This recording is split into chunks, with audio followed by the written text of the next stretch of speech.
All right. Hello, everyone, and welcome to Patriot Underground. Today is November 19th, 2025. Thank you so much for joining me, folks, to discover the truth beneath the surface. As always, I really do appreciate everybody out there taking the time to listen. And at long last, tonight, I am finally going to provide a solo situation update. I know it's been a really long time. I thank you for you folks being patient with me.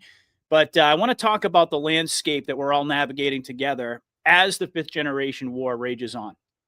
And my primary focus is to once again remind folks out there what the objectives of this war actually are in an effort to separate the end game from all the noise and to clarify the reasons that the battlefield has become increasingly obscured the deeper we get into the operation. Now, obviously, all eyes are on the Epstein Files Transparency Act after it surprisingly sailed through the Senate yesterday and it's ready to be signed into law by President Trump. And certainly we all know by now that there is a provision in the bill allowing Pam Bondi to redact information on the grounds of both national security and ongoing investigations. But it's also important to point out that the language specifies that this is, quote, provided that such withholding is narrowly tailored and temporary. So what this means essentially is that the law mandates that we, the people, cannot be continually kept in the dark. And in the interest of providing more clarity for folks, let me break it down a bit further and explain in more detail. So the Epstein Files Transparency Act, which is House Resolution 4405, mandates the Department of Justice to publicly release all unclassified records related to Jeffrey Epstein's investigations. And not only that, his prosecutions, his flight logs, his communication, and his death within 30 days of enactment, or 15 days for the initial House-passed version. So this includes names of government officials, it includes public figures, foreign dignitaries, anybody who is referenced in connection with Epstein's activities. And what I'm going to do now is break down the key provisions on redactions. So this bill explicitly prohibits redactions or withholding of documents based on, quote, embarrassment, reputational harm, or political sensitivity to any individual or entity, including powerful figures. This is a core transparency safeguard designed to prevent selective censorship. However, there are limited redactions which are permitted in narrowly defined cases to protect privacy, safety, and of course the legal processes that might be ongoing. So we've got a couple of different examples of those. Victim and child witness protection, obviously personally identifiable information from the victim's personal or medical files or anything constituting a clearly unwarranted invasion of personal privacy. Child sex abuse material must be withheld entirely. That's something that we all expected. We also have provisions in there for active investigations or prosecutions. So information that could jeopardize ongoing federal cases can be redacted, but only if the redaction is, quote, narrowly tailored and temporary. And then, of course, there's national security. The classified materials can be redacted or withheld, though the Attorney General must declassify to the maximum extent possible and provide an unclassified summary of any withheld portions. So this is really big, folks. All redactions must include a written justification published in the Federal Register and reported to Congress. Within 15 days of release, the Attorney General, Pam Bondi, must submit a detailed report to the House and Senate Judiciary Committees listing categories of released versus withheld materials, a summary of redactions, including the legal basis, and an unredacted list of all government officials, public figures, and foreign dignitaries named in the files. So even though redactions are likely, the language of the law stipulates that they must be narrow, specific, and they must require public justification. And I actually interpret that as a good thing. It's a clear indication that whatever information is withheld from the American people must be clearly articulated and that the rationale must be fully transparent and credible. So I'm cautiously optimistic that the passing of this bill will set in motion the process of disclosure that we've been anxiously anticipating for years now.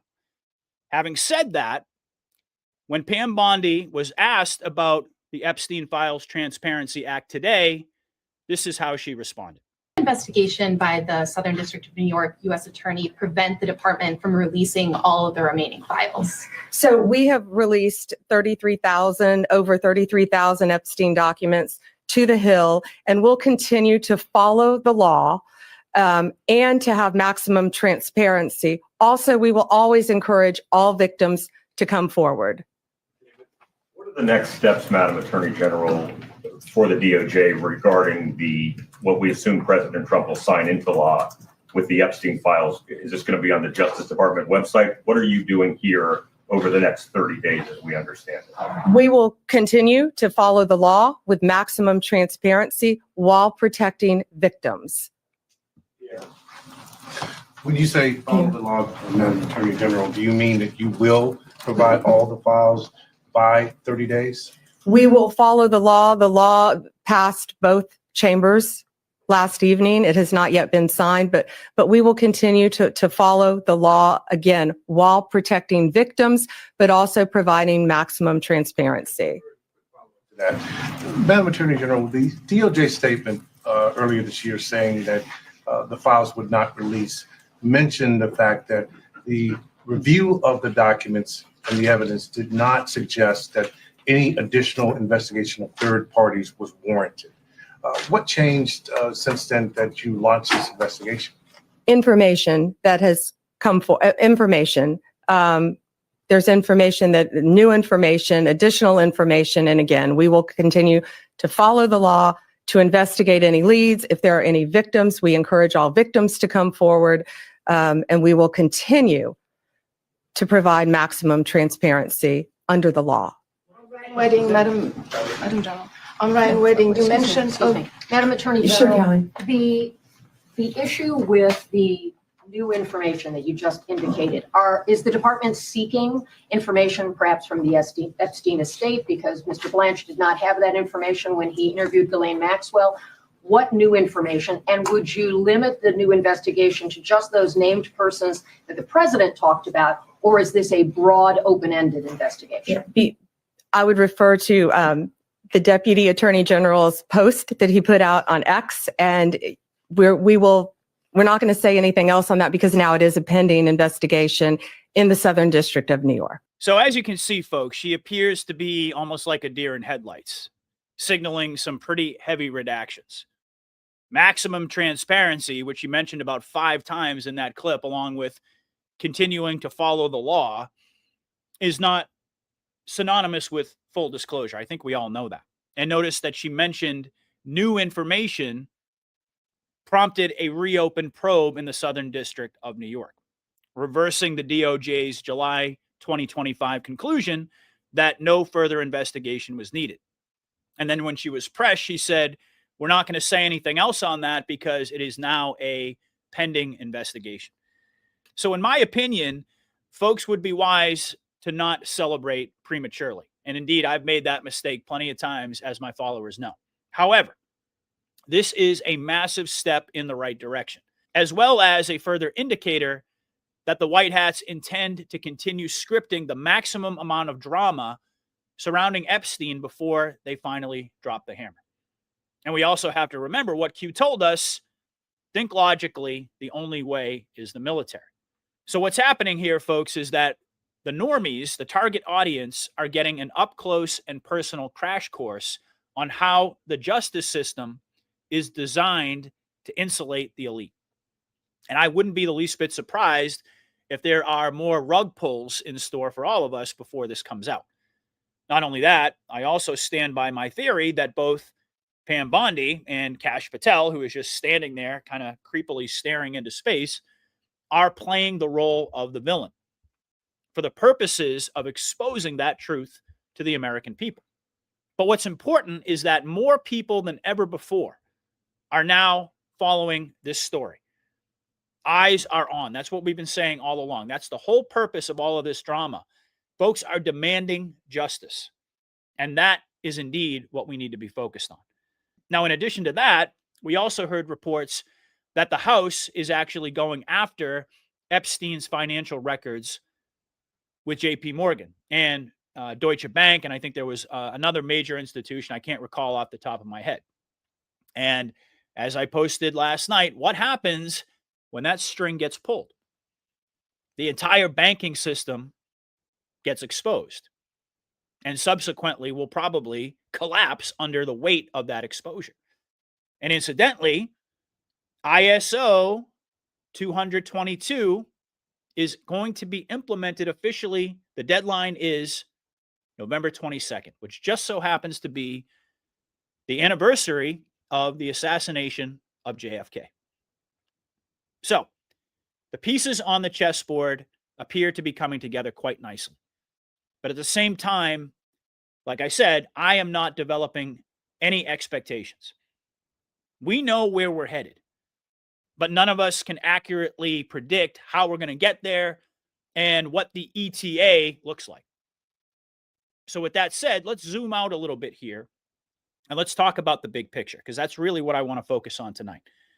I want to remind everybody listening that Q told us back in December of 2019 in drop 3673 that it was over before it began, right after telling us that there are no coincidences. And in my opinion, that is the most important thing that all of us need to remember as we continue to hold the line through all the chaos and confusion, recognizing that all of it has been engineered for reasons which I'm going to outline here tonight. And certainly these are concepts that you've heard me discuss before, but it's very important to revisit them at certain points along the way of the journey. And I happen to think this is one of them. So I'm not going to make any predictions about what's going to happen with the Epstein files or any of the other events that we're anticipating. But rather, my aim is to underscore the importance of what our role is moving forward. And in the process, to provide some clarity about the overall landscape as a means to dispel a lot of the blackpilling and confusion that so many folks out there are struggling with, quite frankly. Now, regardless of whatever twists and turns the movie takes from here on out, including and especially with regard to the Epstein drama, it is more critical than ever to remain focused on the big picture, which you often hear me characterize as the overall trajectory of this operation. And I say that with the utmost respect for my audience, recognizing that we are all battling the fatigue of this process, and we have been for a very long time. We are indeed seeing things get crazier with every passing day, but this was not unanticipated. You made it very clear that the deeper we get, the more unreal it all becomes. The choice to know will be yours. The ending will not be for everyone.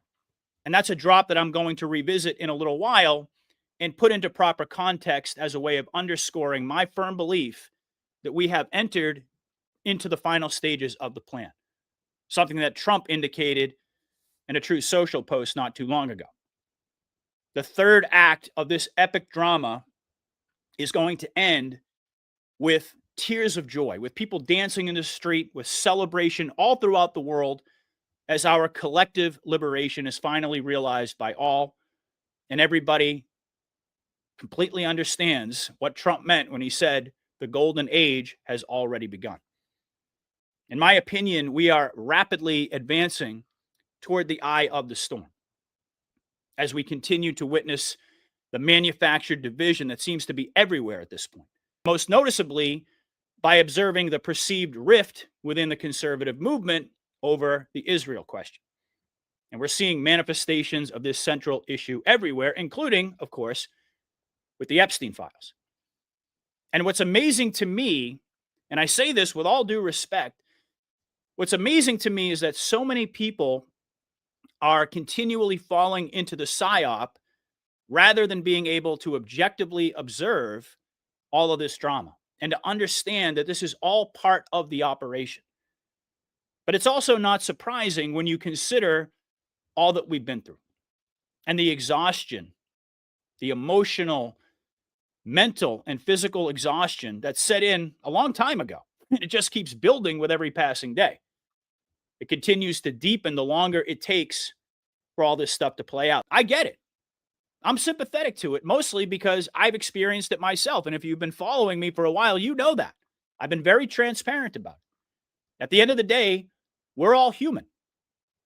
But having said that, it is my firm belief that we have to be constantly mindful of the fact that we were called to transcend our own imperfections. We were called to rise to the occasion and to be something more, quite frankly, than any of us thought we would ever be. And I don't think that's hyperbolic. Each of us were given the responsibility of digital soldiers who have to dig deep within ourselves to find the clarity, to find the will to fight on, even when the impulse to walk away temporarily takes over, even when in our darkest moments we want to flip over the table in frustration. We all have to remember why we're here. And that is because we were divinely chosen to hold the line, to be a beacon of hope and optimism throughout this process. Blackpilling is our worst enemy. And while Q warned us to be careful who we follow, and that is part of the problem, I personally am convinced that the biggest threat is that which comes from within, given the fact that we are engaged in a spiritual war, facing an enemy that is not going to go down without a fight. And that resistance, quite frankly, folks, is being directed by the devil himself. None of us can avoid being subjected to all of the negativity out there. But at the end of the day, we have a choice to either be what we were called to be or to wallow in pessimism and negativity and to drag other people down in the process. And I, for one, even though I'm not perfect, I, for one, will always choose and have always chosen the former and not the latter. If I'm not a force of optimism and clarity and hope, then I might as well have never picked up the microphone. God prompted me for a reason. And I've never, ever forgotten that, nor should any of you. Our job is to be a bridge for others, a rock-solid foundation on which people who feel lost can seek clarity.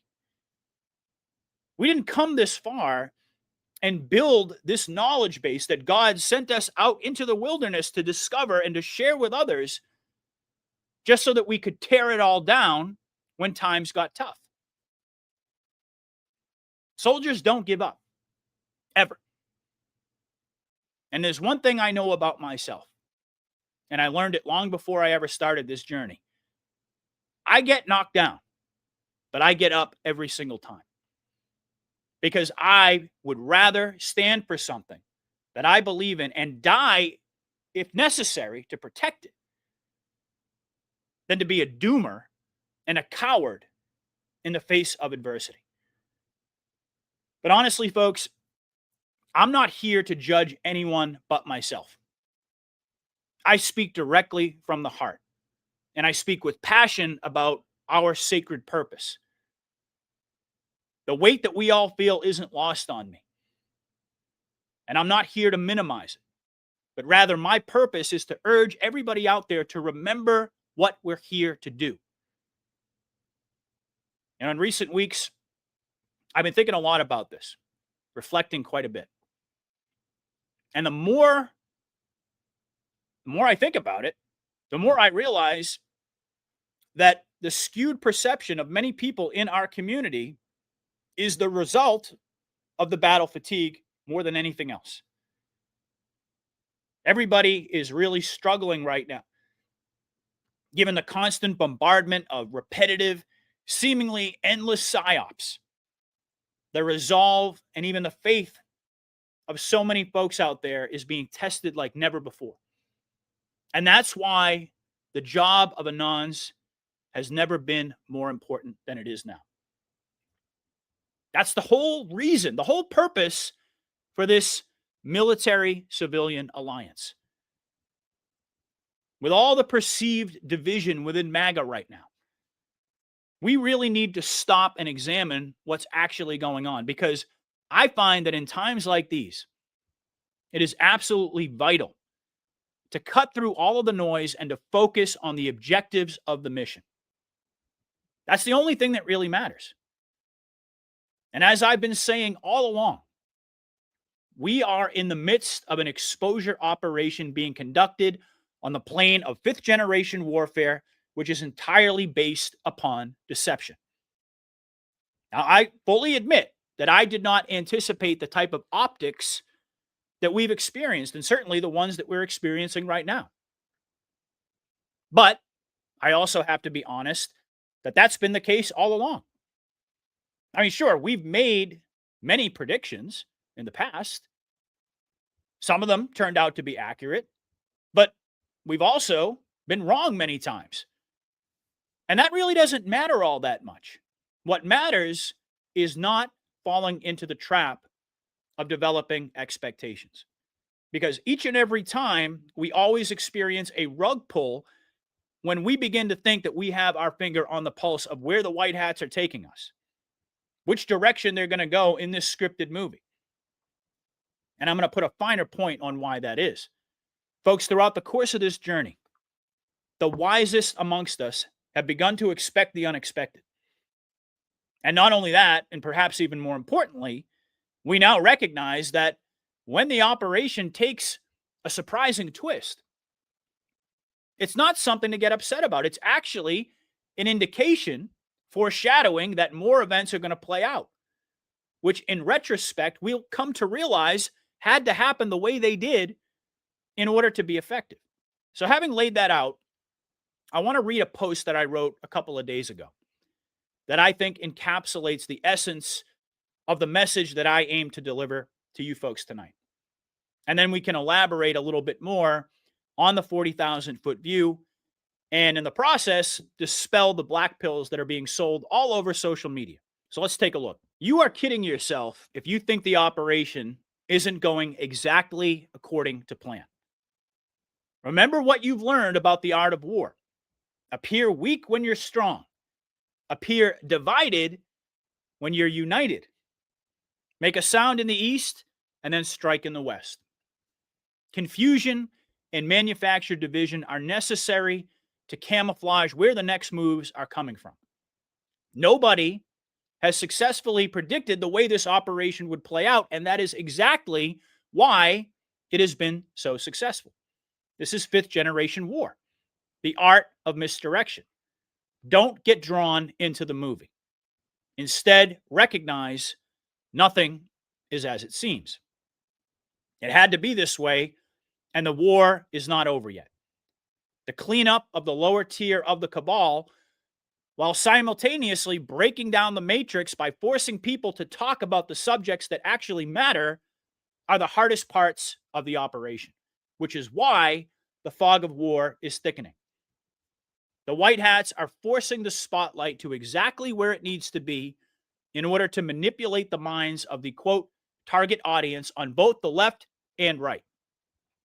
It is vital to recognize that the false political paradigm of Democrat versus Republican is eroding in the process. As all of this continues to play out, people are focusing less on partisan politics and more on the core issues that have both weaponized the system against we the people and prevented our elected officials from actually representing us and not special interests. That's what unity looks like, folks, even if it has the appearance of division. Don't worry about Trump playing golf with Lindsey Graham, disavowing Marjorie Taylor Greene, or the optics of his pro-Israel administration. Rather, ask yourself, if Trump were really on the side of the Zionists and the neocons, if he were truly aligned with the deep state, would we be having an Israel first versus America first battle within the MAGA movement, and even more broadly across the political spectrum? Wouldn't that power have been used to shift attention away from the one issue, the one subject that we have never been able to have an honest conversation about. And even though we're seeing the optics of an attempt to censor, isn't it rather obvious that the voices grow louder as time goes on? Wouldn't the Epstein issue be memory hold by now? And yet so many people are bewildered by how Trump is operating. Here's what they fail to grasp. From the moment he descended the escalator, Trump was characterized as one of the most divisive figures in history by the mainstream media. And in accordance with the principles of Sun Tzu, the White Hats have used that to their advantage. And that is why he positions himself on the wrong side of an issue, to draw those who perceive him as the enemy to the right side without them ever even realizing how they're being manipulated. This is all tactical maneuvering. It's not about taking sides or getting caught up in perceived loyalties. All that is just optics to advance the true objectives of the mission. First, you engineer division on an issue to highlight the problem, and then you expose the truth. And you win the hearts and minds of the people. All of this is playing out with military precision. Meanwhile, the RICO grand conspiracy is gradually coming into the light. With every passing day, the military is deploying, and the indictments have already begun. We are winning.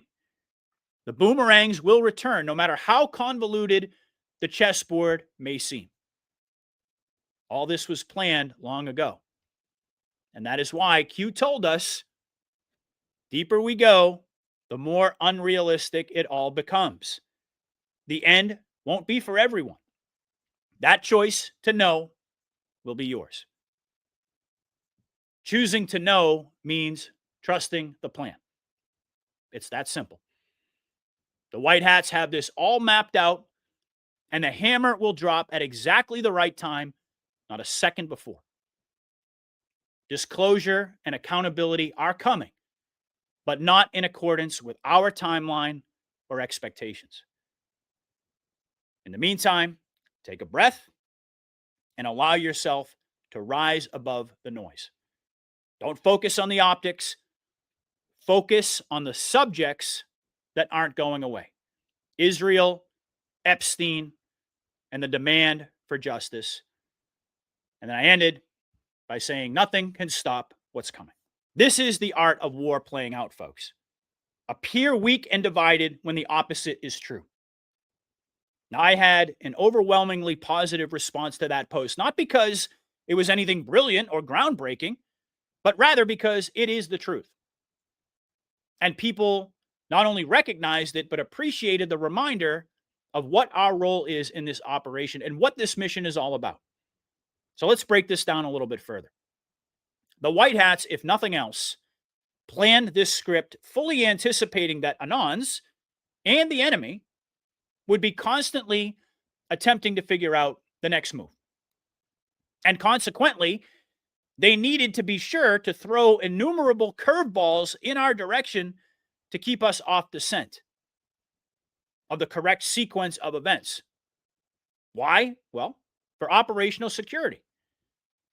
It seems to me that should be rather obvious, and yet so many people out there approach their analysis focusing on the optics rather than the final objectives, which were made abundantly clear in the drops, chief among them being unity amongst the people around core principles.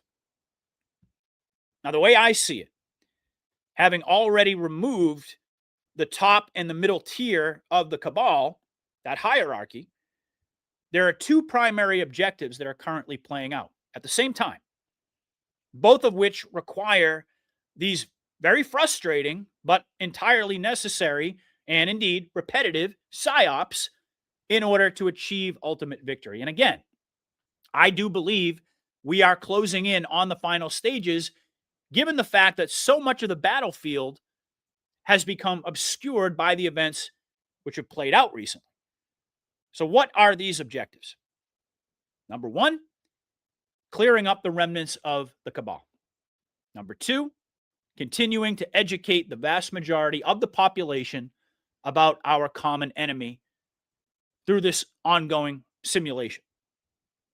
And honestly, folks, as I stated earlier, this is the most difficult part of the operation. The lower tier of the cabal is by far the largest amount of individuals that need to be brought to justice. The hidden elites at the top, and even their mid-level controllers, were relatively easy to remove from the chessboard covertly and either put under submission and force them to play a role or replace them with actors. But there are literally millions of people who are part of this criminal network, the lower level, that need to be taken down overtly. And at the same time, there are millions of people, normies, that need to be red-pilled in the process. My friend Louis Herms, during our last discussion, pointed this out. He said the cabal was taken down behind the scenes from the top down, but the optics of the public reveal are from the bottom up. The total reversal. So there is indeed a mop-up operation that is very kinetic and very real to round up all of their foot soldiers. It's ongoing. It's playing out in real time as the script writers at Forepog continue to engage the normies with the psychological operations that we've been subjected to in order to force critical thinking. So when people ask the question, why are we continually being subjected to all of these mind games? The answer is relatively simple. Because it's the only effective way to keep what remains of the enemy off guard, and also to infuse cognitive dissonance into the minds of the population at a level sufficient to break their programming and to shatter the matrix. All of which has to be done artfully, delicately, and quite frankly, with military precision. And that is the reason why things seem so chaotic at this point. Most of us anticipated that we would see this play out in a different way, myself included. But we've all come to learn that the unbelievable progress that's been made up until this point would not have been possible were it done according to our preferences. In other words, folks, to put it simply, don't let the optics convince you not to stay the course. Don't allow your own cognitive dissonance to cause you to lose sight of the big picture, of the objectives of the mission, which I just outlined. And expect things to get a lot crazier before we see how the White Hats plan to untie this knot. Just because we can't make sense of what's happening at any given moment, we can never afford to forget that that is a sign that the good guys are actually in control. And they're keeping the remnants of the enemy off guard while the remainder of this war plays out and while all the normies are being prompted to wake up. We're not supposed to be able to figure out what the next moves are. And even when we reach a low point, when it feels on an emotional level, because we all know about emotions and what Q told us, right? When it seems like we're moving in the wrong direction or we're not moving at all, what happens every single time? The boomerang always comes back around. And we continue to see more exposure, more concrete steps toward justice. It's always the optics that folks get concerned about. When we look at Kash Patel contradicting himself over Epstein, or Pam Bondi for that matter, or either one of them calling for censorship, or appearing to stonewall the wheels of justice, when we see Trump optically siding with Israel, when we see him lash out against Marjorie Taylor Greene, when he appears to be on the wrong side of the will of the people, we have to remember that all of this is being done strategically in order to use Trump's persona as a fifth-generation weapon. Now, what do I mean by that? Well, every time he makes a statement, every move that he makes, every posture in a certain direction should serve as a reminder that we are engaged in asymmetrical warfare. because Trump is the lightning rod. It's critical to understand that all of these illusions that are being created are not only being done for tactical reasons, but they're also continuing to set the stage for more unexpected twists that are ultimately going to liberate humanity fully from this enemy mindset that's enslaved us for generations. That's why we constantly say this is a war for your mind. Trump is using all of these scenarios. And by the way, he's also using individuals who he claims to be ideologically opposed to in order to attack the enemy in ways that he cannot yet do openly. Marjorie Taylor Greene, Thomas Massey, even people like Nick Fuentes, who I mentioned with Mike the other night. And on that note, let's take a look at this clip. Carlson recently had a friendly interview with anti-Semite Nick Fuentes. Tucker Carlson. What role do you think Tucker Carlson should play in the Republican Party, the conservative movement going forward? Well, I found him to be good. I mean, he said good things about me over the years. I think he's good. We've had some good interviews. I did an interview with him. We had 300 million hits. You know that. Look, I can't tell him. Will you let me finish my statement? You are the worst. You're with Bloomberg, right? You are the worst. I don't know why they even have you. We've had some great interviews with Tucker Carlson, but you can't tell him who to interview. I mean, if he wants to interview Nick Fuentes, I don't know much about him, but if he wants to do it, get the word out. Let him, people have to decide. Ultimately, people have to decide. So do we really think that Trump doesn't know much about Nick Fuentes? You love him, you hate him, it doesn't really matter. He is rapidly becoming one of the most talked about figures in America.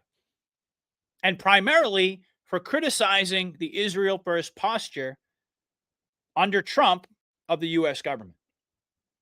So when the president of the United States even mentions his name, who benefits? What effect does it have?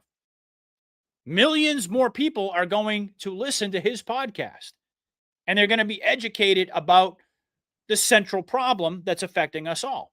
It's the same reason that Tucker had him on, and that countless others have been attacking both of them. It's all about drawing attention. Trump attacks using his proxies, folks. And notice he said it's important to get the word out and that people need to decide for themselves. Well, isn't that what this is all about at the end of the day? Our president understands that all of this is just free publicity. And in an information war, you amplify ideas that you want people to rally around by reverse engineering the method of attack. And in the process, retain the all-important plausible deniability and appear optically to distance yourself from the concepts that would be counterproductive to openly support at this stage of the game. This is how the white hats operate. They create the optics of division using figures like Nick Fuentes, Candace Owens, Tucker Carlson, Marjorie Taylor Greene, Thomas Massey. The list goes on and on and on to articulate the real problem, while Trump appears opposed in order for his persona, this is what I was talking about before, to function as the lightning rod to bring attention to the narrative that the white hats want circulating in the digital public square. And in my opinion, all of these individuals are part of the operation, whether they're consciously aware of it or not. They may be reading off the script, or they may be compartmentalized. Heck, they might even be functioning organically, but they're still being used to advance the Overton window. The Q operation anticipated all of this, just as they anticipated people like myself. Ordinary voices becoming focal points, creating communities to guide their followers through this process as the war rages on. And indeed it does. So it's absolutely critical to understand that even though the white hats are in full control militarily, There are vast numbers of individuals that still need to be swept up in mass arrests. 600,000 sealed indictments. We're talking about millions of people across the world. And in addition to that, of course, millions more on top of that that need to be gradually and systematically led in the direction of what appears to be an organic awakening. And we've discussed that many times in the past. So I would advise everybody out there listening right now to ignore what you've been seeing, what you've been hearing all over social media. That there appears to be this massive portion of Trump's base that's turned their back on him. Or these fake polls that are suggesting that he's lost 50% of his support over the last year, particularly amongst young voters. And that there's this massive fissure within the political spectrum of the conservative movement that MAGA is dead. Oh, my goodness. It's all smoke and mirrors. None of it's real. What we should be focusing on instead is what that apparent division centers around. Is MAGA all about America first or Israel first? And by the way, what country was it that Q told us was being saved for last? Oh, right, Israel. What is the one subject that nobody can escape? No matter where they go, no matter where they look, people are talking about Israel. And of course, Epstein is an extension of that. We have to understand that they are creating the conditions for this conversation to explode into the narrative space, and that has been the objective all along. And that's why I began the show tonight by explaining that the optics aren't what Anons are supposed to be focused on. Sure, we can observe them. We can analyze them to a certain extent, but not to the detriment of remembering what the big picture is, what the real objectives of the mission are. And, of course, the all-important question of what is everybody talking about? What are the issues that won't go away? And, of course, cui bono? If you scroll through social media right now, all that's being discussed is Israel, Epstein, and the demand for arrests. People are learning the truth. They're demanding justice. They're demanding transparency from the government. And even though Trump appears to be on the wrong side of his base in certain areas, for the reasons I just laid out for everybody, I'll remind folks, this isn't all about Trump. This is about the Great Awakening. And there's no denying that people are more awake than they've ever been. Why can I make that assertion despite still being surrounded by normies? Well, people don't demand justice and transparency and disclosure if they're asleep, if they're not paying attention to what's going on. That is the barometer that we need to use to measure the progress and the effectiveness, the ultimate success of the operation. Of course, I've said it over and over, there is no victory without justice. But I believe 117% that we are going to get justice. And all of this is being done as a lead-in. It's frustrating, I know. But the fact of the matter is, folks, is that we have to practice a certain level of acceptance and understanding. It's not about us. It's not about Trump. It's about the big picture of unifying humanity around knowledge of this common enemy. And we are getting closer and closer and closer for that big icebreaker moment that we've all been waiting for. You can feel it. And as I mentioned earlier, the false left-right paradigm is dissolving as anger and confusion increase. And this is central to the objective of achieving unification in opposition to the system of corruption and evil that is being propped up in this scripted movie to show the people and to galvanize the vast majority of the population. And it is working. The optics of division are camouflaging the real unity that's taking place. The progress toward that unity as a consensus is continually building where people are pissed and they are demanding transparency. They are demanding accountability. That is ultimately the goal. That is where the White Hats want this to go. We've heard it said a million different times in a million different ways. Trump and the White Hats have to get the people behind them, but they have to do it in a way where people don't realize that they're being manipulated. It has to appear organic. Otherwise, it's not going to work. It's not going to stick. That's why Q told us it had to be this way. And while I can't say definitively, nobody can, how all of these complex knots are going to be unraveled, I can confidently argue that they will all boomerang back in due time as more disclosure continues to pour out onto the public consciousness. And at that point, it will provide Trump the necessary optics to pivot at the appropriate moment. We know it's going to happen. We don't know exactly how and when, but we do know it's going to happen. And I continue to suspect that 10/7 exposure, which thousands of Jews in Israel are demanding in the streets every single weekend, is going to be the linchpin that brings down the entire diseased temple on its head. Once it becomes widely accepted that BB 2.0 set all of this up to justify the wag the dog war in Gaza, which they're never going to admit was fake, which it doesn't really matter. It's going to be very easy for the United States to disavow Israel.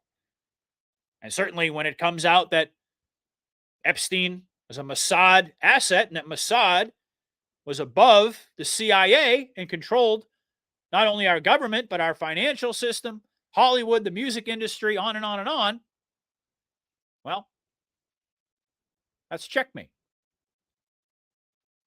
Not only that, I can also anticipate that as the terrorism in the West Bank, the optics of the terrorism in the West Bank continues to get worldwide attention, where the Israelis are gouging out the eyeballs of lambs and pouring concrete in people's wells and beating people.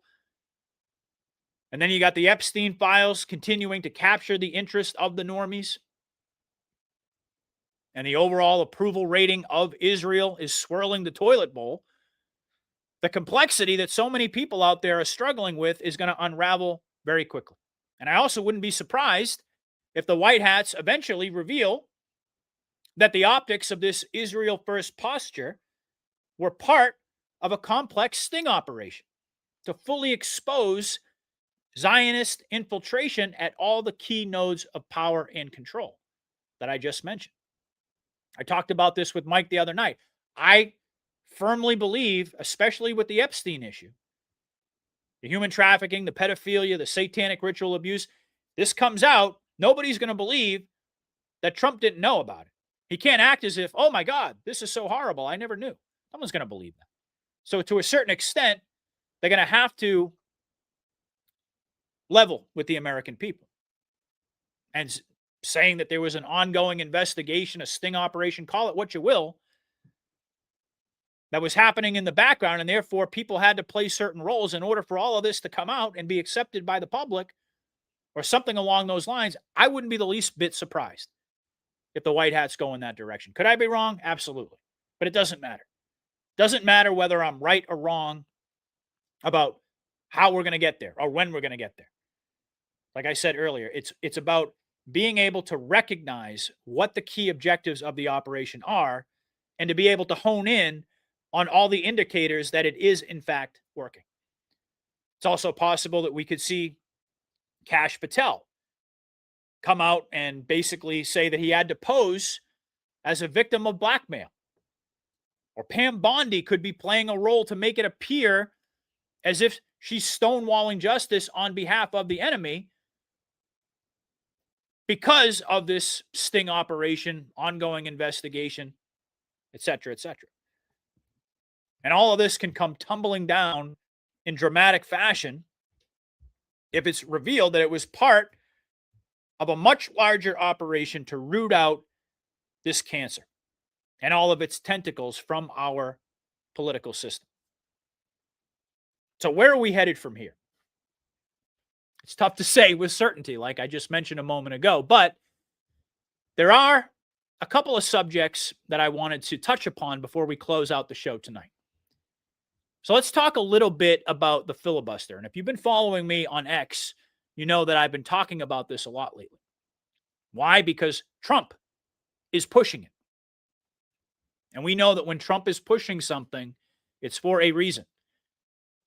He made it very clear, even as this government shutdown was going on, which I think in retrospect was intended to expose, amongst other things, the widespread fraud associated with the SNAP program. Even that's officially, now that it's officially over, Trump is still saying that we need the filibuster. He's got Caroline Leavitt talking about it on interviews. So why is this so important? Why is the nuclear option key to the path forward? Well, we all know, going back to January, and boy, it's hard to believe that we're getting close to the end of 2025, but Trump signed a whole bunch of executive orders. But at the end of the day, these are essentially policy directives without any teeth. And in order to become law, of course, they have to go through Congress and the Senate. So ending the filibuster is essentially the key that would unlock, and again, we're talking about, the movie, the script, the optics that are being presented here. But the filibuster is the key that would unlock virtually everything that we voted for. And prior to this development of the Epstein Files Transparency Act passing, I would have included that in there as well. And indeed, corrupt judges could, even when Trump signs this, potentially block their release, essentially refusing to comply with the law. And if they did, terminating the filibuster would make it very easy, would streamline the process of impeaching these corrupt officials. And how much have we been talking about judicial tyranny throughout the past year? I mean, my goodness. It's like every other day. Another judge, another rogue judge puts up a roadblock. They all get torn down. But it's all about pattern recognition. They're continuing to show us how this corrupt system works and who it works for. So that would eliminate, if you had the filibuster terminate, you had the nuclear option, that would eliminate yet another barrier that we've been subjected to over and over and over. Now, on the surface, Trump is correct that the rest of his administration hinges entirely upon this one issue, terminating the filibuster. And the conversation itself is functioning as a unifying factor. See, there's that word again, unity. You may not be able to recognize it. It may look like division and chaos. You scratch beneath the surface. You analyze, you apply a little bit of logic and discernment.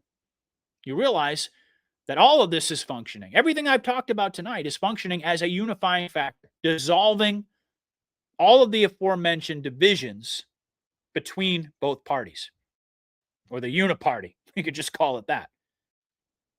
Why? Because as people continue to suffer and get more and more frustrated and angry, they're no longer concerned about Democrat or Republican, but rather ending the stalling of progress on Trump's agenda, which is another primary reason for this scripted government shutdown. I'll remind folks, I've said it over and over and over again. The White Hats are not only engaged in an exposure operation, but also an education operation.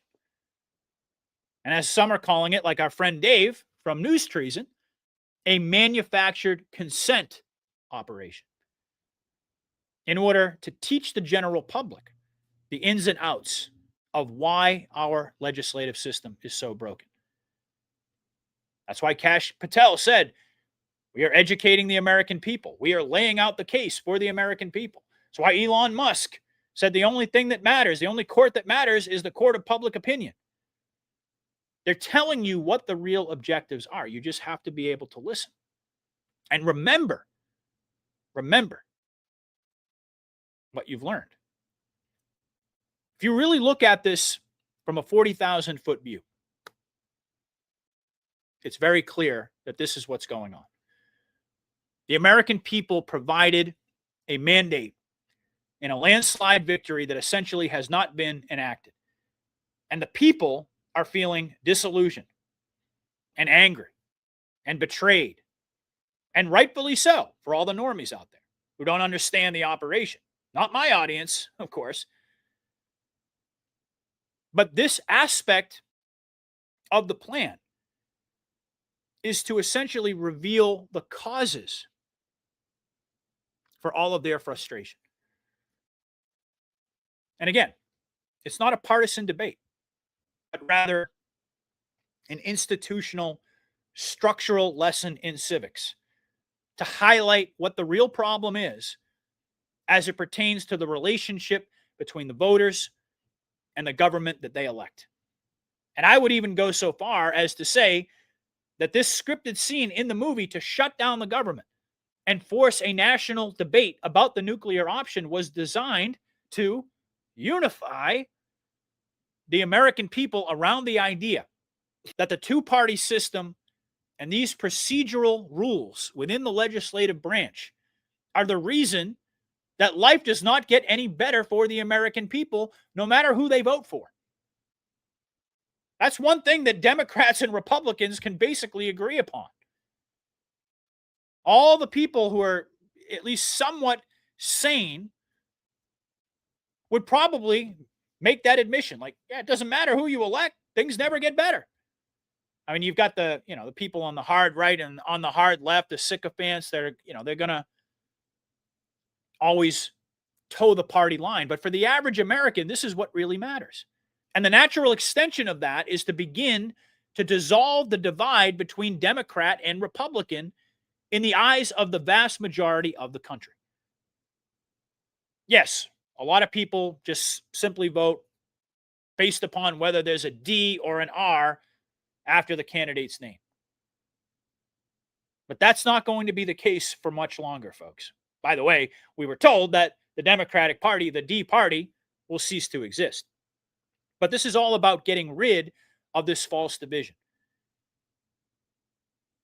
But I would argue that a vast majority of the country vote according to whether or not an administration has passed laws and delivered on their promises to improve their lives, particularly when it comes to healthcare, when it comes to financial security, when it comes to foreign policy, domestic issues, social issues, you name it.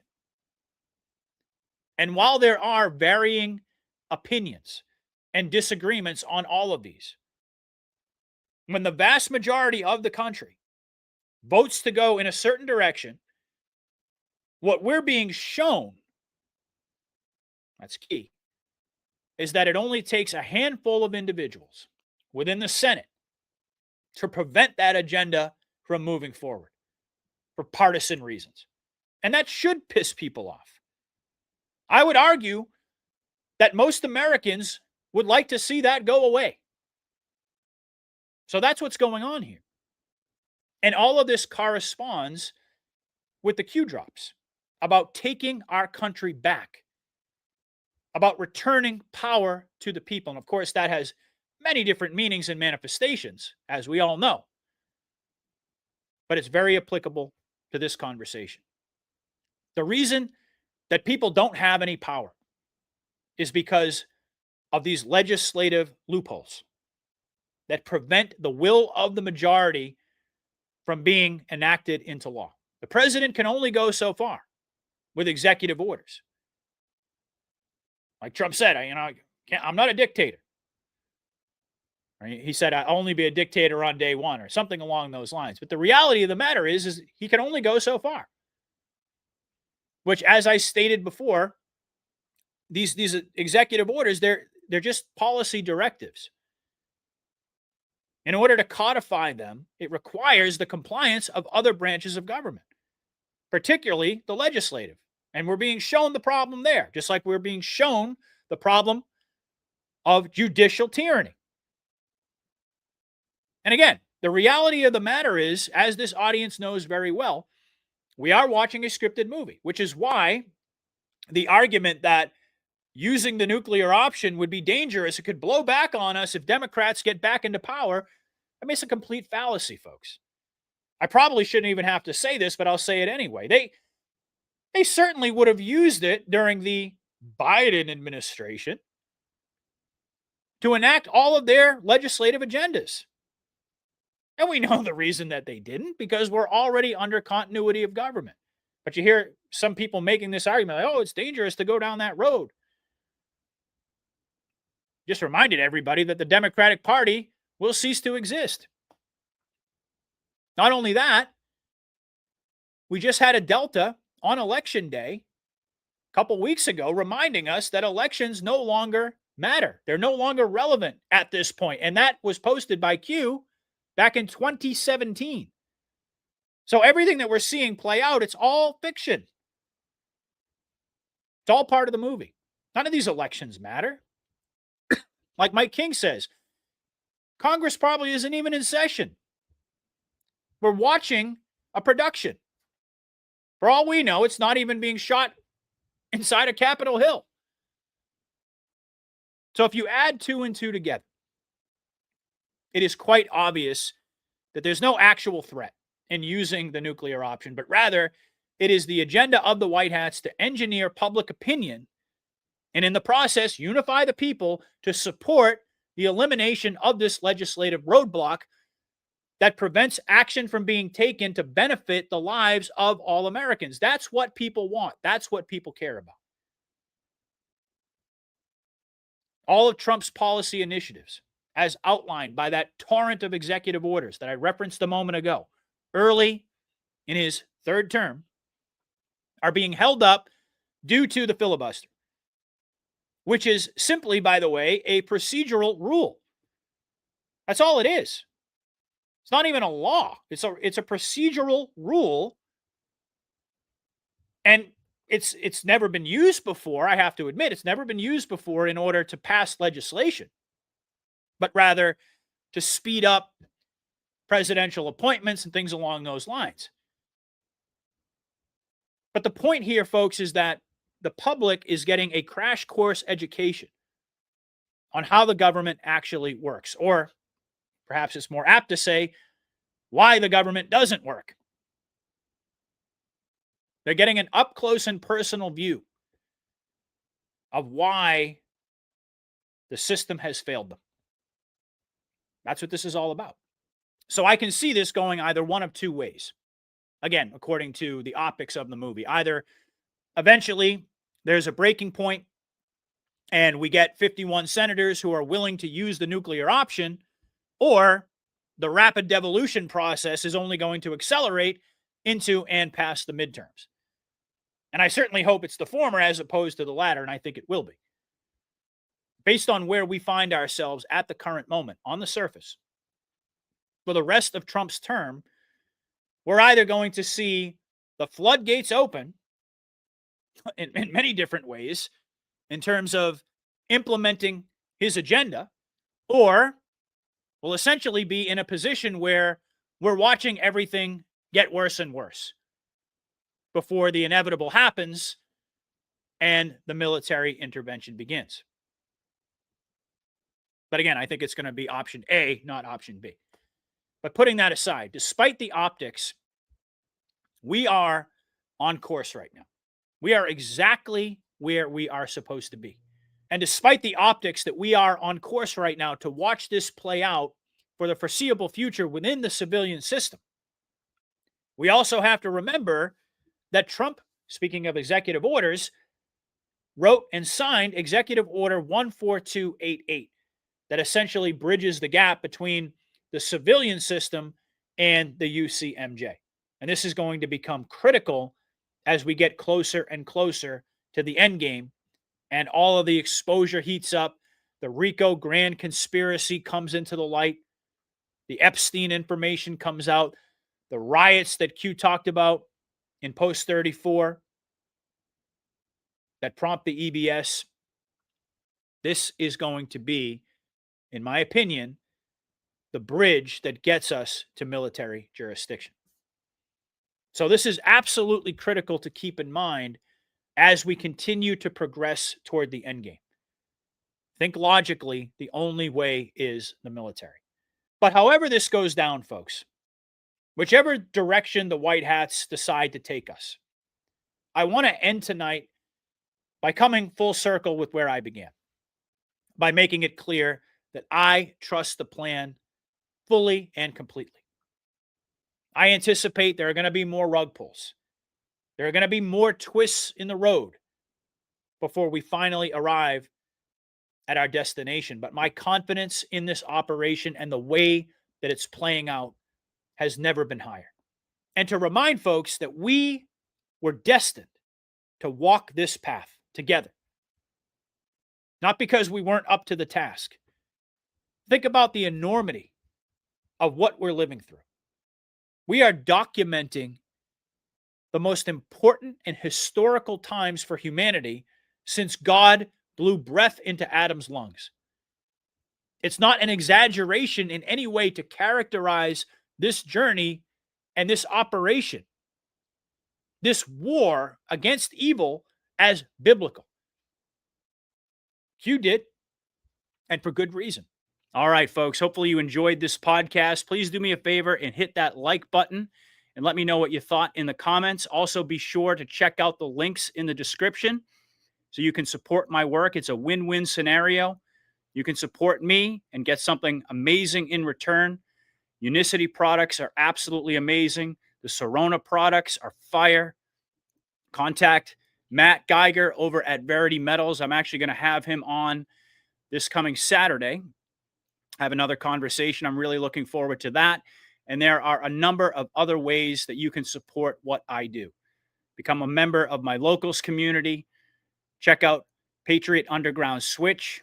Check out Patriot Mobile. I'm telling you, folks, all of these are great opportunities, and I really thank you for all of your support. And for those of you folks who can't support me financially, please just take the time, if you haven't already, to join Rumble, hit that thumbs up, make a comment, and share the podcast everywhere. All right, folks, I will be back soon, but thank you so much for listening. I love you all. God bless and Godspeed, everybody. Patriot out.